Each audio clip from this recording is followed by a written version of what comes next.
Hallelujah. Good evening. It is finished on the cross already. So as Christians, tayo po ang asin at ilaw ng sandaigdigan ito. Tayo ang ambassadors of Christ. So isang magandang katotohanan, bulay-bulayin natin yan. We are the ambassadors of the Lord Jesus Christ.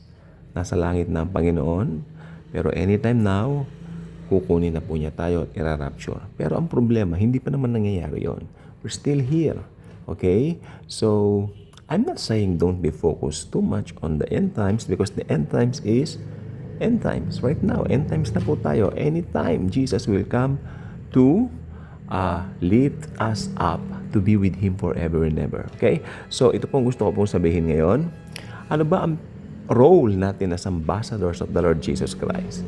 Our main role is to shout to the whole world that God is not angry anymore. Hindi nagalit ang Diyos sa mga tao. Totoo po yan, hindi nagalit ang Diyos sa mga tao. At tayo bilang mga ambassadors, ang ginagamit ni Lord Jesus to proclaim it to the whole world. Hindi alam yan ng mga taong maski sabihin mong pinakamataas na degree ng nakuha niya sa mga paaralan or should I say nagkaroon siya ng titulo kahit pa sabihin mo siya ang milyonaryo, bilyonaryo, trilyonaryo o higit pa sa trilyonaryo. If they don't know Jesus as Lord and Savior, hindi nila alam kung ano yung nangyari sa cross.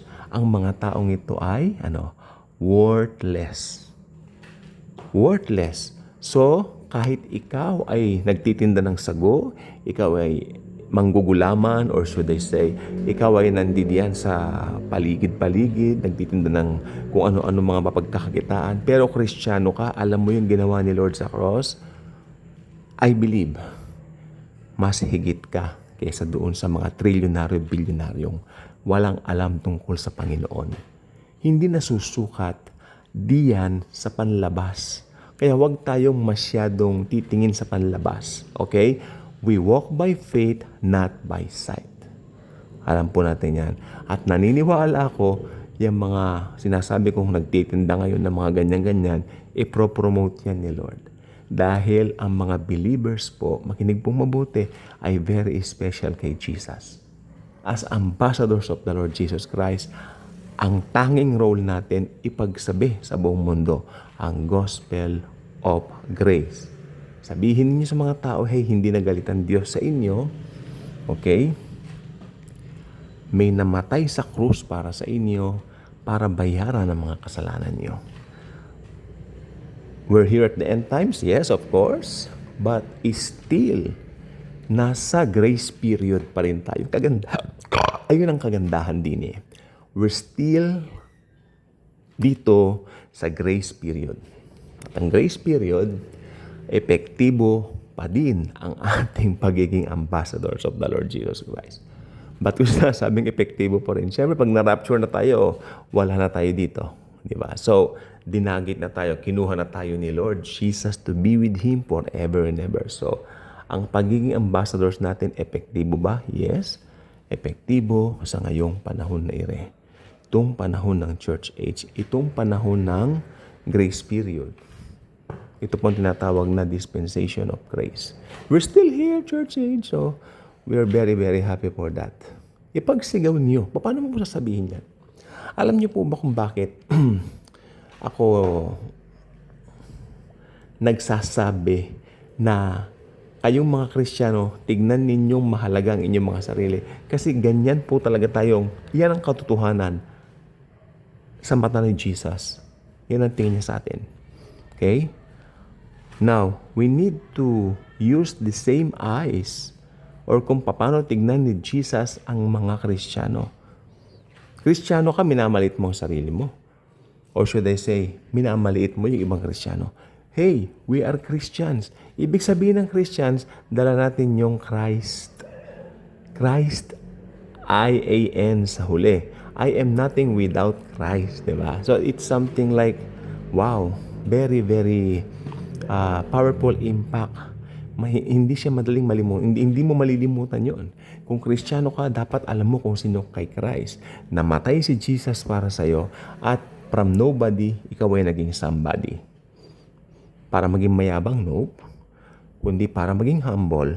Ang pagiging humble mo ay galing sa binagong puso mo. Sino nagbago? Ikaw? I don't think so. The Lord Jesus Himself. Okay? So, ipagsigawan po natin. Marami po kasi mga Kristiyano ngayon, parang masyado na rin nakakalungkot po ha. Parang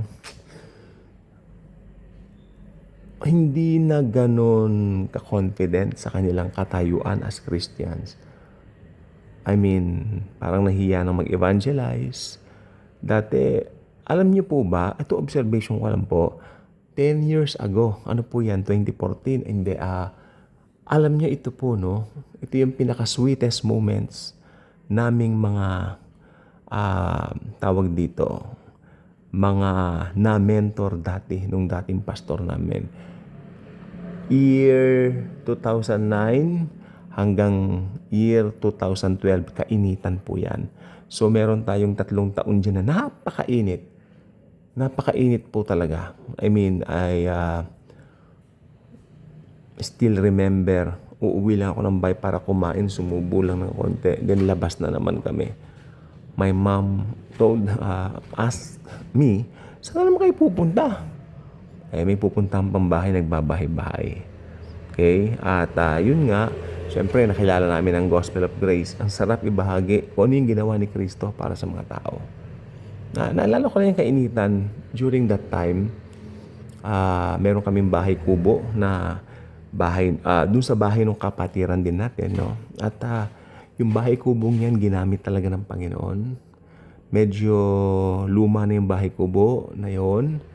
At napupuno yan tuwing gabi. Pero aminin ko po, minsan ginagamit namin pang-akit, yung spaghetti namin, yung mga binili namin pansit, pamerienda namin, napupuno.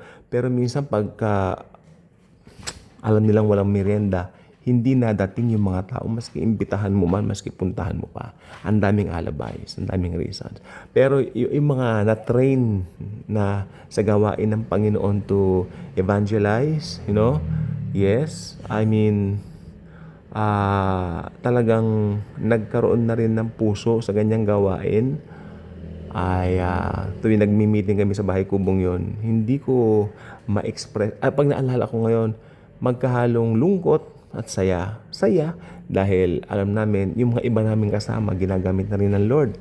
At I mean, na lumalungkot sapagkat yung mga bagay, yung mga nangyaring yung memories na lang, no?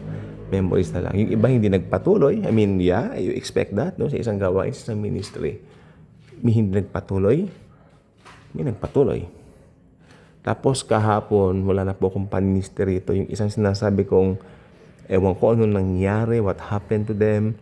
Nakita ko lang po sa FB na nanaba ng husto, kataba. Pero sa gitna ng kanyang katabaan, nakita ko may lack. Dahil itong taong ito, hindi siya nag-aral ng grace. Nanatili siya ron sa lumang aral na batas na may pagkalo. Hindi na po siya sumama sa amin, hindi siya nagpatuloy. Kakawawa naman ito ako. Kawawa naman. I mean, di ba? Kasi I believe perverted gospel yung turo nung kanilang sinasamahan. Yes, malaking church po siya dito sa Philippines, but they don't live the Lord Jesus' finished work on the cross. Nagta-tithes pa rin sila. As in, literal na tithes pa rin yung mga tao nung una sa Israel. Okay. So, pero naalala ko yung gawain. I mean, that's something that sometimes nagpapalagay ng ngiti sa akin. Yeah. Pero tayo mga Kristiyano kasi ngayon, ba't na-compare ko yung ilan taon na po yung 2009 to up to now 2025? 16. I mean, yes. I mean, 16 years and yet, Lord, sabi ko, ang laki nang nagbago. Hindi na ganun kainit yung mga Christians ngayon na bagong mga bata. Mga teenagers. I mean, parang may ibang walk. Pero pag naturuan mo naman ng grace, umiinit. Kasi yung ituturo mo talaga totoong gospel. Di ba? You just need to share Jesus. Iba na kasi ang panahon ngayon, may social media na tayo ngayon eh.